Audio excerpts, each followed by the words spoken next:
Maka kaum atau generasi yang baru memiliki ciri-ciri.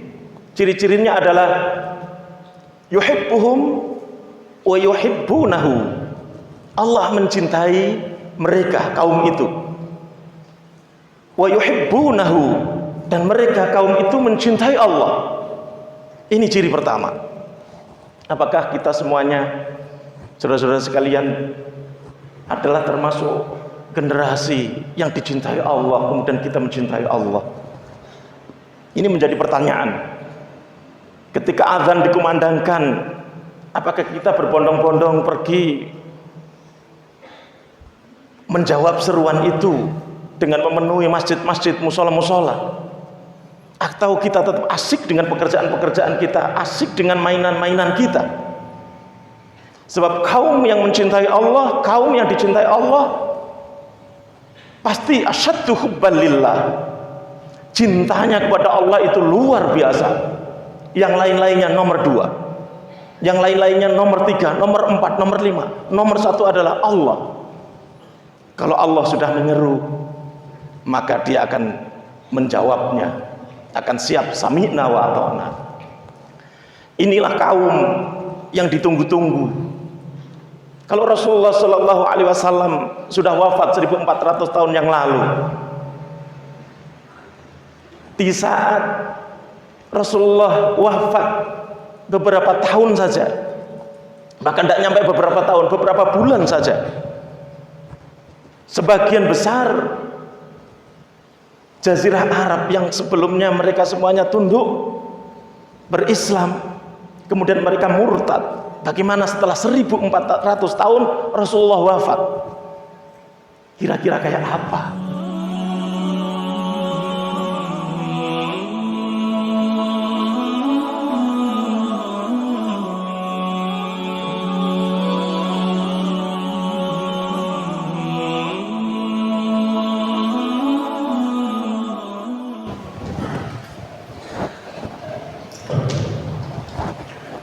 Innal hamdalillah nahmaduhu wa nasta'inuhu wa nastaghfiruh wa na'udzu billahi min shururi anfusina sayyiati a'malina may yahdihillahu fala mudilla lahu wa may yudlilhu falan tajid lahu waliyyan mursyida.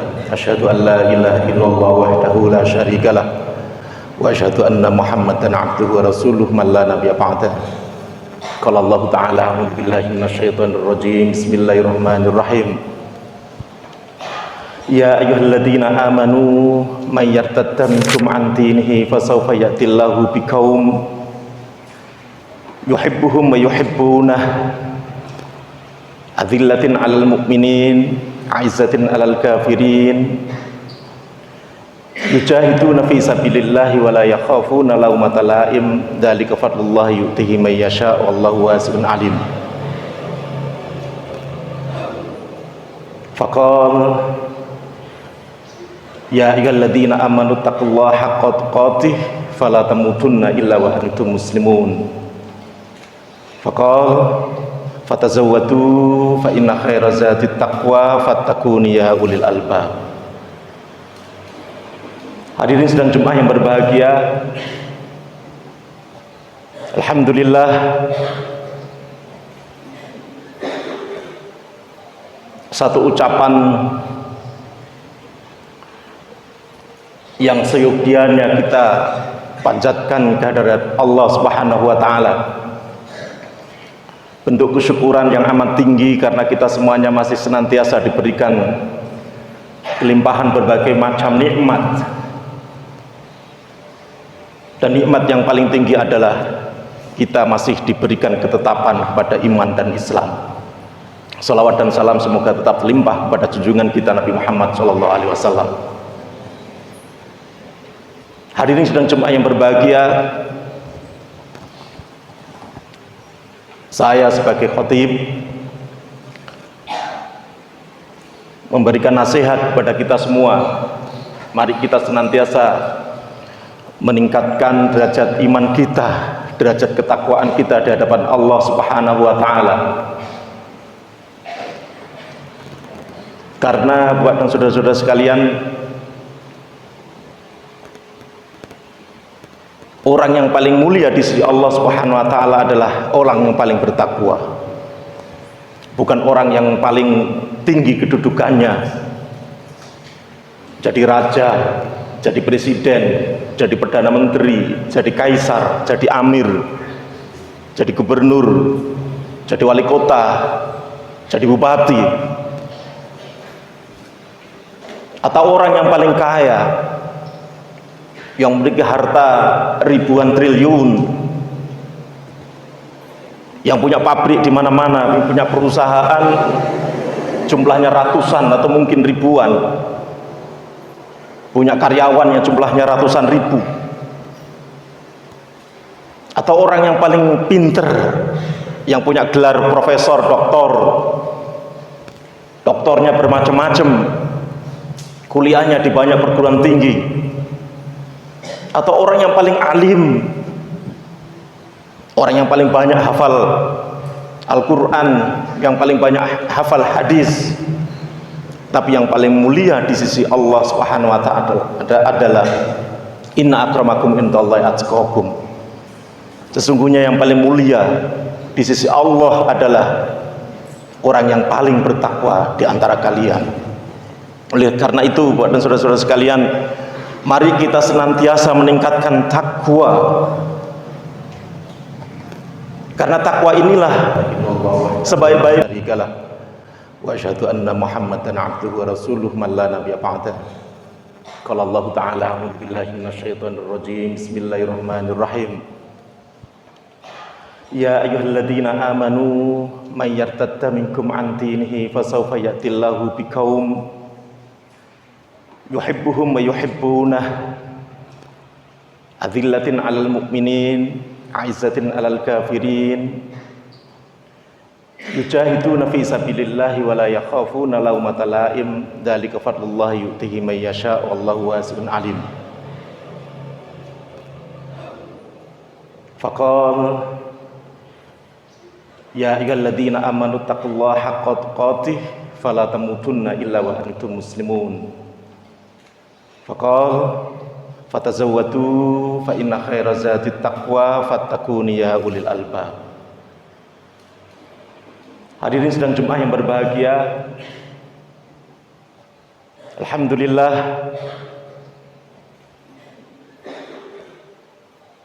satu ucapan yang seyogianya kita panjatkan kehadirat Allah Subhanahu wa taala. Bentuk kesyukuran yang amat tinggi karena kita semuanya masih senantiasa diberikan kelimpahan berbagai macam nikmat. Dan nikmat yang paling tinggi adalah kita masih diberikan ketetapan kepada iman dan Islam. Salawat dan salam semoga tetap limpah kepada junjungan kita Nabi Muhammad SAW. Hadirin sidang Jumat yang berbahagia, saya sebagai khatib memberikan nasihat kepada kita semua. Mari kita senantiasa meningkatkan derajat iman kita, derajat ketakwaan kita di hadapan Allah Subhanahu wa taala. Karena buat dan saudara-saudara sekalian, orang yang paling mulia di sisi Allah Subhanahu wa taala adalah orang yang paling bertakwa. Bukan orang yang paling tinggi kedudukannya. Jadi raja, jadi presiden, jadi perdana menteri, jadi kaisar, jadi amir, jadi gubernur, jadi wali kota, jadi bupati. Atau orang yang paling kaya, yang memiliki harta ribuan triliun, yang punya pabrik di mana-mana, yang punya perusahaan jumlahnya ratusan atau mungkin ribuan, punya karyawan yang jumlahnya ratusan ribu. Atau orang yang paling pinter, yang punya gelar profesor, doktor, doktornya bermacam-macam, kuliahnya di banyak perguruan tinggi. Atau orang yang paling alim, orang yang paling banyak hafal Al-Quran, yang paling banyak hafal hadis, tapi yang paling mulia di sisi Allah Subhanahu wa taala adalah inna akramakum indallahi atqakum. Sesungguhnya yang paling mulia di sisi Allah adalah orang yang paling bertakwa di antara kalian. Oleh karena itu, Bapak dan saudara-saudara sekalian, mari kita senantiasa meningkatkan takwa. Karena takwa inilah sebaik-baik bekal yang kita siapkan mulai sekarang, dan nanti insya Allah akan kita tuai di akhirat nanti. Barang siapa yang di akhir hayatnya membawa ketakwaan, insya Allah balasannya adalah surga. Pak saudara-saudara sekalian berbahagia, ayat yang saya bacakan tadi adalah sebuah berita dan sekaligus sebuah ancaman yang ditujukan kepada kaum mukminin. Ya ayyuhalladzina amanu, wahai orang-orang yang beriman, may yartadda minkum an dinihi, barang siapa di antara kalian yang berbalik, yang murtad dari agamanya, fasawfa ya'tillahu biqaum, maka sungguh Allah akan mendatangkan satu kaum yuhibbuhum wa yuhibbuna. Kaum itu dicintai Allah Subhanahu wa taala dan kaum itu mencintai Allah Subhanahu wa taala. Bapak dan saudara-saudara sekalian yang berbahagia, para mufasir mereka semuanya berbicara, siapa yang dimaksud dengan fasawfa ya'tillahu biqaum, Allah akan menukar dengan kaum yang baru, generasi yang baru. Para mufasir sepakat yang dimaksud kaum yang baru, generasi yang baru adalah sahabat Abu Bakar, sahabat terbaik di sisi Rasulullah Shallallahu Alaihi Wasallam dan teman-temannya dan orang-orang yang ada di sekitarnya. Al Hasan menceritakan ketika ditanya oleh para sahabat-sahabat, para kaum muslimin bertanya, siapa yang dimaksud dengan fasawfa ya'tillahu biqaum? Maka Al Hasan mengatakan yang dimaksud adalah Abu Bakar dan sahabat-sahabatnya. Karena ayat ini menekankan bahwa pada saatnya nanti akan ada orang yang berbondong-bondong keluar dari agamanya, dan itu terjadi di saat pemerintahan Abu Bakar bin Abu Bakar As-Siddiq. Ketika Rasulullah Shallallahu Alaihi Wasallam wafat, maka diceritakan hanya ada 3 masjid yang mereka semuanya masih tetap pada iman dan Islam. Selebihnya mereka semuanya sudah murtad, yaitu di Makkah, di Madinah, dan di Bahrain. Sementara yang lainnya mereka dikatakan nahnu nusolli walan nuzakki, kami semuanya ketika itu sholat tetapi tidak menunaikan zakat. Maka orang-orang yang menunaikan sholat tapi tidak menunaikan zakat dianggap murtad oleh Abu Bakar. Bahkan Abu Bakar ketika itu marah. Seandainya seutas tali yang biasa dikirimkan kepada Rasulullah Shallallahu Alaihi Wasallam, sedekah yang diberikan kepada Rasulullah Shallallahu Alaihi Wasallam, kemudian mereka menahannya, sungguh mereka akan aku perangi. Karena tidak terlepas itu menyatu antara sholat dengan zakat. Maka siapa yang meninggalkan zakat, sungguh aku akan perangi.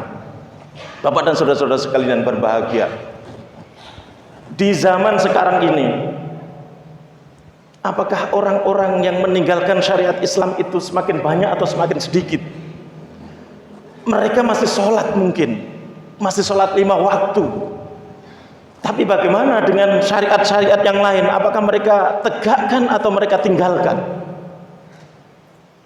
Karena di zaman sahabat Abu Bakar, Masya Allah, mereka yang meninggalkan syariat, tidak mau berzakat, kemudian mereka diperangi, mereka dianggap murtad. Hadirin sekalian Jumat awal berbahagia, maka kaum atau generasi yang baru memiliki ciri-ciri. Ciri-cirinya adalah yuhibbuhum wa yuhibbunahu. Allah mencintai mereka, kaum itu. Wa yuhibbunahu, dan mereka kaum itu mencintai Allah. Ini ciri pertama. Apakah kita semuanya, saudara-saudara sekalian, adalah termasuk generasi yang dicintai Allah, kemudian kita mencintai Allah? Ini menjadi pertanyaan. Ketika azan dikumandangkan, apakah kita berbondong-bondong pergi menjawab seruan itu dengan memenuhi masjid-masjid, musola-musola? Atau kita tetap asik dengan pekerjaan-pekerjaan kita, asik dengan mainan-mainan kita?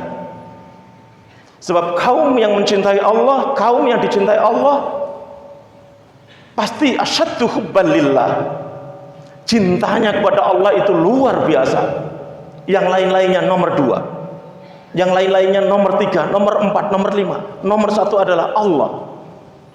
Kalau Allah sudah menyeru, maka dia akan menjawabnya, akan siap sami'na wa ata'na. Inilah kaum yang ditunggu-tunggu. Kalau Rasulullah Shallallahu Alaihi Wasallam sudah wafat 1400 tahun yang lalu, di saat Rasulullah wafat beberapa tahun saja, bahkan tidak nyampe beberapa tahun, beberapa bulan saja, sebagian besar Jazirah Arab yang sebelumnya mereka semuanya tunduk berislam, kemudian mereka murtad. Bagaimana setelah 1400 tahun Rasulullah wafat? Kira-kira kayak apa?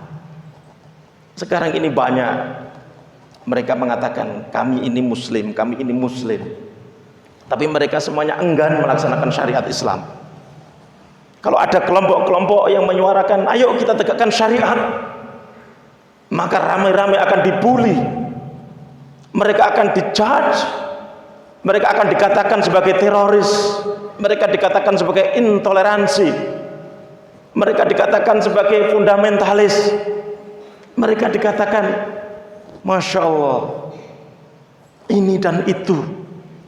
Yang itu semuanya sudah kita dengar dan kita rasakan di setiap saat. Kalau ada kelompok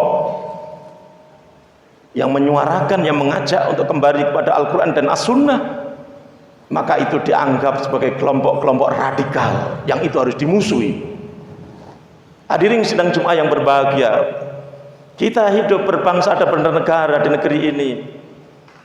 Syariat Islam memang tidak secara formal diundangkan, tapi dengan adanya dekret Presiden 5 Juli 1959, ketika Presiden Soekarno ketika itu membubarkan Dewan Konstituante, kemudian kembali kepada UUD 45 dan Pancasila, maka di sana diktum menunjukkan bahwa UUD 45 Pancasila dan UUD 45 kembali kepada tafsir tunggal seperti halnya yang ada di Piagam Jakarta. Sila pertama adalah berketuhanan dengan menjalankan syariat Islam bagi pemeluk-pemeluknya. Ini yang harus kita perjuangkan. Mereka bapak-bapak yang ada di parlemen sana, yang berjuang di dalam pemerintahan, maka perjuangan mereka belum selesai selama syariat Islam itu belum ditegakkan dalam kehidupan berbangsa dan bernegara. Kalau ini Bapak dan saudara-saudara sekalian belum bersama-sama, umat ini belum bersatu sepakat untuk menegakkan syariat Islam di bumi Nusantara ini, maka ini menunjukkan bahwa apa-apa fenomena yang terjadi ketika Rasulullah wafat di zamannya Khalifah Abu Bakar itu pasti akan terjadi. Ketika itu mereka sholat tidak mau menunaikan zakat, itu sudah dianggap murtad. Bagaimana kalau mereka sekarang ini, kita lihat di sekeliling kita, orang pada sholat kemudian mereka semuanya ya tidak mau menegakkan hukum-hukum Allah yang lain, Kalau andaikan Abu Bakar yang memimpin negeri ini, ya pasti mereka akan diberikan peringatan keras. Kalau tidak mau kembali kepada Al-Quran dan As-Sunnah, menegakkan syariat Allah, menegakkan hukum Allah, pasti mereka semuanya akan dimusuhi, akan diperangi sampai mereka kembali kepada hukum Allah, taat kepada apa yang diperintahkan oleh Allah Subhanahu wa taala. Hadirin sidang jemaah yang berbahagia. Kemudian indikasi yang kedua, azillatin alal mu'minin, aizzatin alal kafirin. Generasi baru yang dimaksud dalam ayat ini adalah generasi yang azillatin alal mu'minin. Mereka berlemah lembut terhadap kaum mukminin. Bukan kaum muslimin, kaum mukminin. Sebab kalau muslim belum tentu mukmin, kalau mukmin pasti muslim. Aizzatin alal kafirin, dia keras tegas dengan orang-orang kafir. Aneh fenomena sekarang ini. Bisa bertoleransi dengan kaum Nasrani, bisa bertoleransi dengan kaum Yahudi, bisa bertoleransi dengan mereka-mereka yang beragama Hindu, Buddha, Konghucu. Tapi tidak bisa bertoleransi dengan mereka-mereka yang berbeda mazhab. Ini presiden buruk. Aneh, seorang muslim satu dengan yang lainnya, mereka tidak bisa berukhuwah karena perbedaan madhab. Madhab saya Imam Syafi'i, madhabmu apa? Saya ikut Hambali, saya ikut Maliki, saya ikut Hanafi. Satu dengan yang lainnya bermusuhan. Masya Allah. Sementara bisa akur dengan orang-orang Nasrani. Ketika Nasrani, orang-orang Nasrani merayakan Natalan, rame-rame mengucapkan selamat Natal, selamat ini, selamat itu. Ibnu Taimiyah mengatakan, kalau ada seorang mukmin kemudian dia mengucapkan selamat berhari raya kepada agama yang lain, berarti di hatinya membenarkan agama itu, maka batallah imannya. Hadirin dan jemaah yang berbahagia, azillatin al mu'minin, ini penting. Maka kita ini harus bersaudara, innamal mu'minuna ikhwah. Kita harus bersaudara sesama kaum muslimin yang lainnya. Mereka-mereka yang di Ormas Nahdliyin, yang di Muhammadiyah, yang di Persis, yang di Al-Irsyad, yang lainnya adalah saudara. Jangan sampai kita ini bermusuhan gara-gara berbeda ormasnya, organisasinya, jamaiyahnya. Sementara kita bisa rukun dengan orang Nasrani, kita bisa rukun dengan orang Hindu, orang Buddha, orang Konghucu, tapi sesama kita perang sendiri. Naudzubillah min dzalik. Maka kita ini kalau disebutkan generasi yang azillatin al mu'minin, kita berlemah lembut terhadap kaum-kaum mukmin yang lain. Maka ini harus menjadi karakter kita. Aizzatin al kafirin. Kita harus keras dan tegas terhadap orang-orang kafir yang memusuhi kita. Kita tegas dengan orang kafir manakala mereka semuanya itu memusuhi kita. Selama mereka tidak memusuhi kita, maka kita tidak akan keras dan tegas terhadap mereka. Begitu yang dicontohkan oleh Rasulullah dan para sahabat. Kemudian indikator ciri-ciri yang selanjutnya sebagai kaum yang akan menggantikan kaum yang sebelumnya, generasi baru yang akan menggantikan generasi-generasi yang murtad, generasi yang menjauhi agamanya, adalah yujahiduna fi sabilillah. Mereka semuanya senang berjihad di jalan Allah. Wala yakhafuna laumata laim. Mereka semuanya tidak takut celaan orang-orang yang mencela itu, celaan orang-orang yang punya hatinya iri dengki itu. Kalau kita kelompok-kelompok mujahid, mereka akan bertanya, itu mujahid apa itu? Mujahid kesiangan itu. Masya Allah. Rasulullah ketika terjadi Fathul Makkah, kemudian Rasulullah khutbah di sana, Rasulullah bilang, la hijrata ba'dal fathi. Tidak ada hijrah setelah terjadinya Fathul Makkah. Walakin jihadun wa niyah. Akan tetapi yang sampai akhir zaman adalah jihad dan niat. itu yabqa hatta taqumus saah. Itu akan langgeng, akan ada seterusnya sampai berdirinya hari kiamat. Apa itu? Al jihad wan niyah. Jihad fisabilillah dan niat untuk hijrah di jalan Allah Subhanahu wa taala. Setelah Fathul Makkah tidak ada lagi hijrah ke Madinah, tidak ada lagi hijrah ke Yathrib. Rasulullah sudah menegaskan begitu. Yang ada apa? Jihad wan niyah. Jihad ini akan berlaku sampai akhir zaman. Sekarang akhir-akhir ini orang yang mengatakan kami ini mujahid kemudian dicat sebagai teroris. Padahal jihad itu majalnya banyak. Bisa fi majal dakwah, majal tarbiyah, majal iktisadiyah, ya, majal yakni siyasiyah dan yang lain-lainnya, faniyah. Kita ini berjihad di bidang dakwah, di bidang pendidikan, di bidang ekonomi, di bidang siasah, politik, di bidang faniyah, budaya. Budaya sudah dihegemoni oleh mereka di barat sana. Mari kita isi. Budaya-budaya itu adalah budaya yang islami. Kalau kalian menjadi penyanyi misalkan, jadilah penyanyi yang islami. Jadi bintang film misalkan, jadilah bintang film yang diisi dengan dakwah islami. Hari ini dan Jumat yang berbahagia, saya baca sekilas bagaimana sahabat-sahabat mendidik. Saya baca sejarahnya Zaid bin Sabit. Zaid bin Sabit ini seorang Ansori. Ketika Rasulullah SAW hijrah dari Makkah ke Yathrib, usianya masih 11 tahun. Tahun kedua hijrah terjadi perang Badar.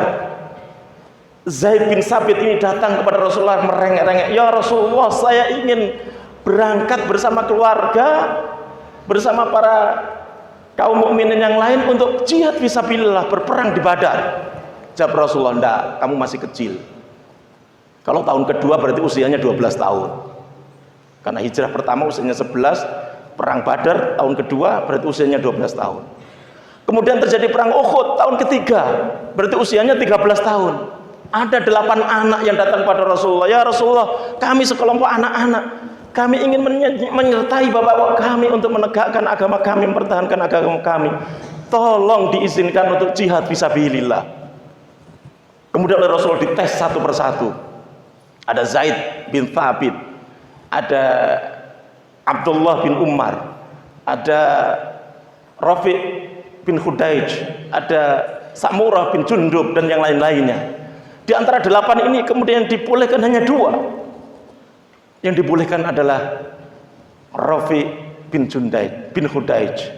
Karena dia kecil tapi jago naik kuda. Kuda disuruh lari kemudian baru lompat naik. Dia ahli memainkan pedang, ahli melempar tombak, melempar lembing. Ketika ditunjukkan di depan Rasulullah, kemudian Rasulullah, "Ya, kamu boleh ikut." Kemudian datang yang kedua, Samurah bin Jundub. Dia usianya 15 tahun. Dia ahli gulat. Kayak Habib Nurmat Demekov. Dia ahli gulat.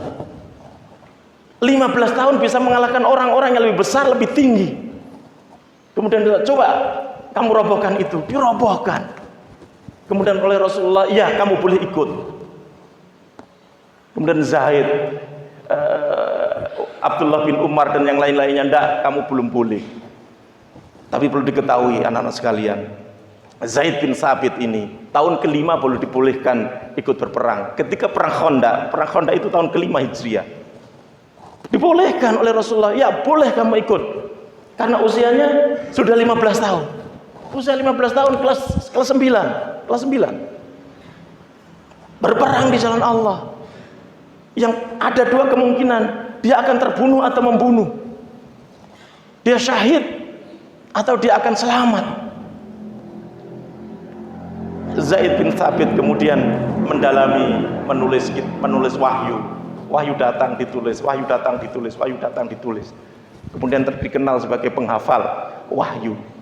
Maka ketika di zamannya Abu Bakar, ketika para sahabat penghafal Al-Quran itu banyak yang meninggal, ya, kemudian disuruh nulis. Bisa menulis. Kitab yang kita baca setiap hari itu adalah buah karya Zaid bin Sabit.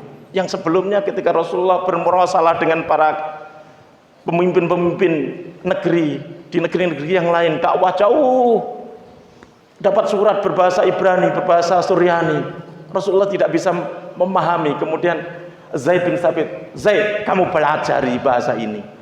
Zaid mempelajarinya 16 hari, dia khatam, bisa menerjemahkan, bisa menulis, dia bisa memahami bahasa asing dalam waktu 16 hari. Kita belajar bahasa Inggris, bahasa Arab bertahun-tahun, gak fakih-fakih, gak master-master, kecuali yang kelas master di SMP itu. Hadirin sedang jemaah yang berbahagia, saya kira ini semoga kita semuanya adalah generasi baru yang diinginkan oleh Allah Subhanahu wa taala dengan ciri-ciri seperti yang disebutkan tadi. Aqulu qauli hadza wa astaghfiruh innahu huwat tawwabur rahim.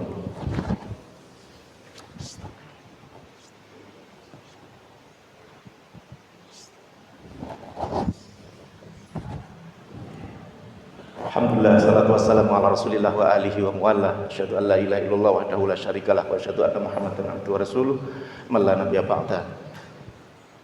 Qala Allah Ta'ala, a'udzu billahi minasyaitonir rajim, wallati arsala rasulahu bil huda dinil haqq liyudhhirahu 'alad din kullihi walau karihal kafirun walau karihal musyrikun. Fa ya ibadallahu usikum wa nafsi bittaqullah faqad fazal muttaqun. Anak-anak sekalian dan jamaah Jumat yang berbahagia,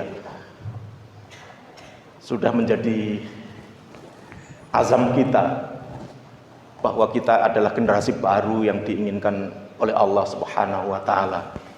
Generasi yang akan mempertahankan agama ini, yang akan mendakwahkan agama ini, yang akan membesarkan agama ini di sekitar kita, di negeri ini, negeri Indonesia, NKRI, Negara Kesatuan Republik Indonesia. NKRI, Negara Kesatuan Republik Indonesia, adalah negara yang dulu diperjuangkan oleh tokoh-tokoh Islam. Pak Natsir, Pak Muhammad Natsir, seorang tokoh masyhumi. Ketika negeri ini menjadi RIS Republik Indonesia Serikat, Pak Natsir tidak terima, karena dalam Islam yang ada adalah wa'tasimu bihablillahi jami'an wa la tafarraqu. Hendaklah kalian semuanya itu berpegang teguh dengan tali Allah, jangan bercerai-berai. Kalau Republik Indonesia Serikat, maka itu dianggap bercerai-berai. Bersatunya negeri ini menjadi Negara Kesatuan Republik Indonesia adalah perintah Allah Subhanahu wa taala. Begitu yang dipahami oleh Pak Natsir ketika itu. Maka NKRI harga mati, ayo. Tapi NKRI harga mati ini ayo kita isi dengan dakwah Islam. Kita tegakkan Islam ini dalam berbangsa dan bernegara. Siapa yang akan menegakkan? Kita semuanya. Saya berdoa generasi-generasi kalian semuanya usia 12, 13, 14, 15, 16, 17, 18, nanti kalian kuliah. Kemudian kalian akan terjun di tengah-tengah masyarakat dan kalian harus menjadi imamul ummah. Visi daripada pesantren kita ini adalah menjadikan anak-anak terbaik, anak-anak yang punya leadership, anak-anak yang punya kepemimpin, nilai pribadi-pribadi, jiwa-jiwa pemimpin, sehingga bisa memimpin umat ini, bisa memimpin bangsa ini. Mari kita berdoa semoga Allah Subhanahu wa taala mengijabahi keinginan-keinginan kita, sehingga agama kita ini yang kita perjuangkan senantiasa dimenangkan oleh Allah Subhanahu wa taala. Innallaha wa malaikatahu yusholluna 'alan nabi ya ayyuhalladzina amanu shollu 'alaihi wa sallimu taslima. Allahumma ighfir lil muslimina wal muslimat wal mu'minina wal mu'minat al ahya'i minhum wal amwat innaka sami'un qaribun mujibud da'wat wa ya qadiyal hajat. Allahumma afriq 'alaina sabra wa tsabbit aqdamana wansurna 'alal qaumil kafirin wansurna 'alal qaumil kafirin wansurna 'alal qaumil kafirin. Rabbana dhalamna anfusana wa illam taghfir lana wa tarhamna lanakunanna minal khasirin. Allahumma innaka ta'lamu anna hadhil quluba qad ijtama'at ala mahabbatik wal taqat ala ta'atik wa tawahadat ala da'watik wa ta'ahadat ala nusrati syari'atik wa fattik Allahumma rabitataha wa atim muddaha wa hdiha subulaha wa mla'ha binurikal ladzi la yakhbu washrah suduraha bi faidil imani bik wa jamil tawakkuli alaik wa ahliha bi ma'rifatik wa amitha ala syahadati fi sabilik wa amitha ala syahadati fi sabilik wa amitha ala syahadati fi sabilik innaka ni'mal maula min wa ni'man nasir. Rabbana la tu'akhidna in nasina aw akhtana Rabbana wa la tahmil alaina isran kama hamaltahu alal ladzina min qablina Rabbana wa la tuhammilna ma la taqata lana bih wa'fu anna waghfir lana warhamna anta maulana fansurna 'alal qaumil kafirin. Rabbana atina fid dunya hasanah wa fil akhirati hasanah wa qina adzabannar. Subhana rabbika rabbil izzati amma yasifun wa salamun 'alal mursalin walhamdulillahi rabbil alamin.